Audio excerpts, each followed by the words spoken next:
Estás escuchando Conciencia Médica. Un espacio que valora tu vida. Bueno, continuando con lo que empezamos a hablar sobre el Día Internacional del Riñón, ahora estamos en comunicación con la doctora Cristina Balbé, presidenta de la Sociedad Argentina de Nefrología y médica nefróloga del Hospital Durán. Doctora Balbé, Norberto Blanco desde Conciencia Médica le habla. ¿Qué tal, Norberto? Buenas tardes. Buenas tardes, doctora, gracias por su tiempo. Bueno, como le decía en la introducción, ya estuvimos hablando un poco de lo que es la enfermedad renal en sí, sobre todo la enfermedad crónica, y que muchas veces requiere tratamiento sustitutivo. Y bueno, y sobre eso le queríamos preguntar, sobre el tratamiento sustitutivo de la enfermedad renal precisamente. Bueno, el tratamiento sustitutivo o de reemplazo de la función renal, como su nombre lo indica, se tiene que implementar cuando a la persona no le funcionan los riñones. Entonces hay que purificar la sangre a través de este tipo de tratamientos. Estamos hablando de la diálisis, que es tanto la hemodiálisis como la diálisis peritoneal o el trasplante renal. Esos son los tres tipos de tratamientos sustitutivos que se le ofrece al paciente, y después, dadas las características o las inclinaciones que pueda tener con algún u otro tratamiento de diálisis, puede elegir la diálisis peritoneal, que es un tratamiento domiciliario que se hace el paciente en su casa con un entrenamiento previo de una enfermera y un médico especializado en diálisis peritoneal, o hemodiálisis, en que tiene que el paciente hacerlo en un centro, ya sea hospitalario o privado, y trasladarse 3 veces por semana para que en 4 horas o 5 una máquina especialista está con un filtro que le puede limpiar la sangre. Se tiene que hacer 3 veces por semana. Claro, esto es un poco lo más conocido, el tema de la hemodiálisis, pero el tema de la diálisis peritoneal, qué interesante, ¿no? Que el paciente pueda hacer su tratamiento en la casa. Claro, ahí el de la diálisis peritoneal, que se llama diálisis peritoneal continua ambulatoria, si se lo hace 3 o 4 veces en el día, que tarda entre 30 y 40 minutos, es a través de un catéter que está colocado en la cavidad abdominal. Es un catéter que se lo coloca a un cirujano especialista y que la operación dura aproximadamente 60 minutos. Es un catéter que se lo puede esconder entre la ropa, no molesta, no es un impedimento para poder realizar algún tipo de actividad física o actividad laboral. Y el paciente se lo tiene que hacer 3 o 4 veces en el día, de acuerdo a la indicación médica, o si no, está la otra alternativa dentro de la diálisis peritoneal, que es la automatizada, que es la que se realiza a la noche a través de una máquina pequeña que puede colocarse arriba de una mesita, al lado de la cama del paciente, y que está programada para que, una vez conectado el paciente, la máquina es la que le introduce y le saca el líquido de la cavidad abdominal con las impurezas que tenga el paciente, que no puede eliminar a través de la orina. Y a la mañana siguiente se desconecta y sigue con su actividad. Claro, y eso no requiere tanta supervisión de médicos o de enfermeros, ¿no? Exactamente, no, porque el paciente está entrenado, o en su defecto algún familiar que lo haga, si el paciente no lo puede hacer porque es una persona muy grande o tiene dificultad en la visión o en el movimiento fino de las manos, lo puede hacer también un familiar, y no se maneja sangre,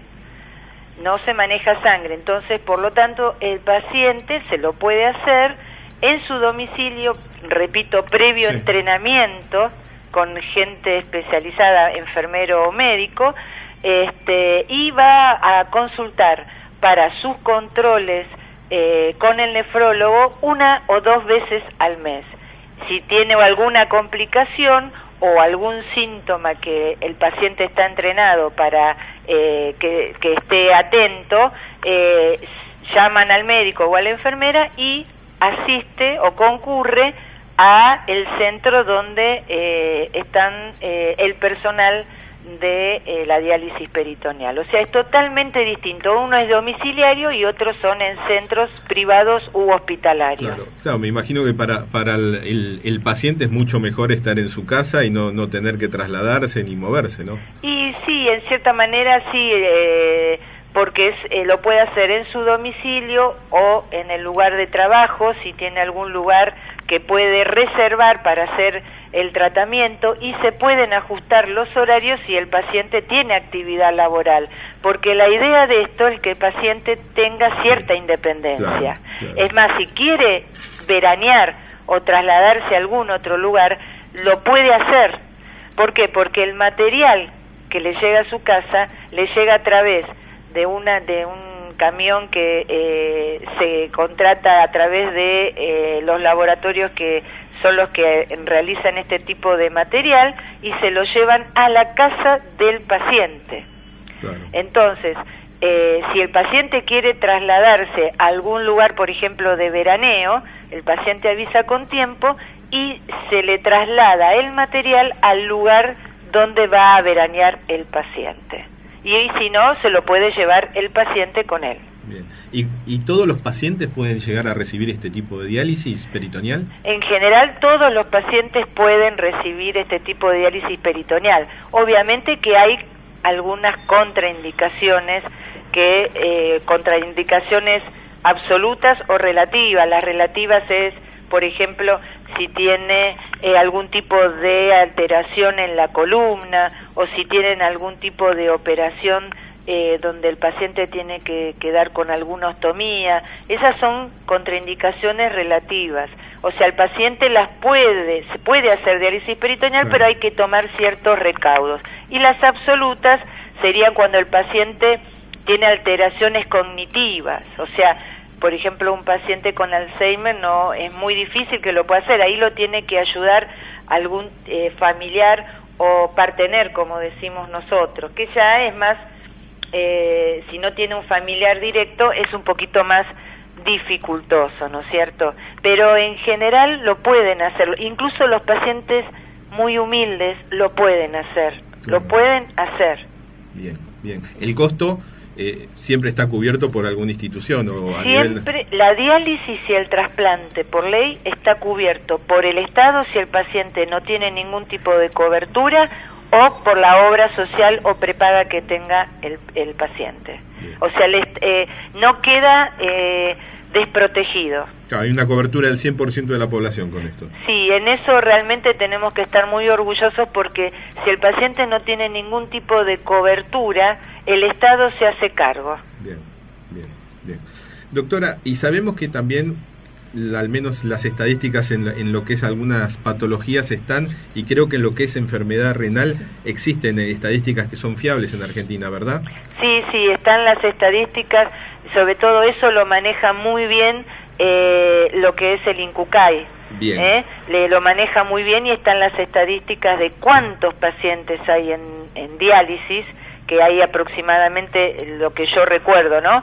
Hay 28.000 pacientes en este momento en la Argentina, y aproximadamente se hacen alrededor entre 700 y 900 trasplantes en el año. Sí. Que más allá que es un número que parece importante, creo que todavía es escaso por la cantidad de pacientes que están en lista de espera, ¿verdad? Y hay aproximadamente 6.050 pacientes en lista de espera para un trasplante renal. O sea que todavía como sociedad nos falta tener un poquito más quizá de conciencia de lo que significa donar para poder ayudar o salvar una vida, ¿no? Salvar una vida, claro, claro. En cuanto a edades de la gente que está en diálisis, ¿se conoce qué grupo etario es el más numeroso? Y en este momento, como se ha prolongado la supervivencia, o sea, se ha prolongado lo que vive una persona, en este momento hay un porcentaje entre 25 y 30% de gente de más de 65 años. Pero esto, ¿por qué se ve? Se ve sobre todo pacientes de 70, 80 años que desde el punto de vista cognitivo y desde el punto de vista físico están bien como para poder rehabilitarlo, desde el punto de vista renal, esos pacientes han hecho que aumentara el porcentaje de gente que ingresa a diálisis mayor de 65 años. Pero esto no es solamente en la Argentina, esto es algo que se ve mundialmente. Sí, yo casualmente acá habíamos leído un artículo de España que prácticamente había subido el grupo etario que estaba dializándose, que hace una década era gente peri 55, 58 años y ahora estaban pasando a gente de 65, 70 años. Exactamente, eso es algo que se está viendo a nivel mundial, pero por esto que se está prolongando la cantidad de años que vive la gente, que es bueno, ¿no? Significa que, bueno, hemos vencido muchas enfermedades, si bien nos quedan muchas, sí, pero bueno, hemos podido ayudar en varias enfermedades, ¿no? Y un poco estábamos hablando acá con la doctora Ponce, ¿cómo prevenir la enfermedad renal? ¿Qué consejos le podríamos dar a la gente para cuidar un poco más sus riñones? Yo creo que primero es conocer un poquito los antecedentes que tiene uno familiares, ¿no? Saber si en la familia, si se puede, porque hay gente que desconoce, pero si se puede conocer si hubo enfermedades tipo diabetes, hipertensión, inmunológicas como el lupus, o hereditarias como la poliquistosis renal, que se transmite de generación en generación, que consiste en la formación de múltiples quistes en ambos riñones, ¿no? Y eso hace que con el tiempo la persona deteriore la función renal, la litiasis renal, los famosos cálculos. Todo eso hace que si uno sabe que existen esos antecedentes heredofamiliares o personales, estar atentos y asistir al médico si no tiene una previa derivación al nefrólogo de cabecera o de atención primaria, para que le solicite en sangre un dosaje de creatinina, que es una sustancia que se produce a través del metabolismo del músculo y que se filtra muy bien a través del riñón. Entonces el dosaje ese nos informa cómo está funcionando ese riñón. Bien. Y a través de un análisis de orina para ver si la persona está perdiendo proteínas, lo que nosotros denominamos proteinuria, ¿sí? Que no es normal que esté presente más de determinada cantidad. Con esos dos valores, más una ecografía renal que informe la forma, la estructura, el tamaño de los riñones, ya con eso el médico de atención primaria conoce cómo se encuentra la función renal de esa persona y si está alterada levemente o en estadios más avanzados, derivar en forma precoz al nefrólogo. Y el nefrólogo lo que va a hacer es que si está en estadios iniciales, va a tratar de enlentecer o detener ese deterioro. ¿Y cómo lo logra? Que el paciente tenga una dieta sana, no con excesiva cantidad de proteínas, por lo cual va a hacer la derivación a las nutricionistas, que no tenga sal o escasa sal. El argentino come 12 gramos de sal por día, que es una barbaridad. Es el doble de lo que aconseja la Organización Mundial de la Salud, sí, que es de 5 a 6 gramos. ¿Sí? Sí. Tener una hidratación adecuada de líquido entre 2 a 3 litros por día, sobre todo los días que tuvimos de calor. Y no fumar, tener una actividad aeróbica dentro de lo que le permite su cuerpo. Y algo importante, no consumir en forma indiscriminada medicación, salvo que le indique el médico. ¿Por qué? Porque está determinado que determinadas drogas, en tomarlas en forma indiscriminada o no indicado por el médico, puede producir en forma aguda o crónica, o sea, con el tiempo, un deterioro de la función renal y ese paciente en algún momento tener que entrar en diálisis. Que ese es el objetivo de este día, que la gente no tenga que ingresar en diálisis y que conozca qué es lo que tiene que hacer para evitar un deterioro de la función renal en lo que pueda, obviamente, ¿no? Claro, pero al menos tomando estas medidas básicas como para que sus riñones no se deterioren. Exactamente, o sea, que conozca y que sepa que si el médico no lo tomó en cuenta o le pasó desapercibido, que sepa que puede pedir estos análisis o que le diga al médico, quiero saber cómo andan mis riñones. Y el médico va a saber qué solicitarle. Bien, bien. Bueno, doctora Balbé, muchísimas gracias por sus consejos y esperamos haber ayudado a nuestra audiencia en conocer un poco más sobre su riñón y cómo prevenir las enfermedades renales. Yo les agradezco muchísimo que estén atentos a este tipo de difusión. El objetivo de este día, que se conmemora todos los años el segundo jueves del mes de marzo, está orientado a esto, a que llegue a la gente, que conozca, que pregunten y que consulten, porque lamentablemente la enfermedad renal crónica es una patología que se va a convertir en una epidemia en el 2025. ¿Por qué? Porque aumenta el número de gente que padece diabetes, hipertensión, obesidad, dislipidemia, y eso afecta a estos órganos. Bueno, doctora, muchísimas gracias por su contacto. No, al contrario, muchas gracias y suerte. Gracias. Estuvimos en contacto telefónico con la doctora Cristina Balbé, presidenta de la Sociedad Argentina de Nefrología, hablando un poco de terapia sustitutiva en la insuficiencia renal y qué consejos hacer para prevenir la enfermedad renal.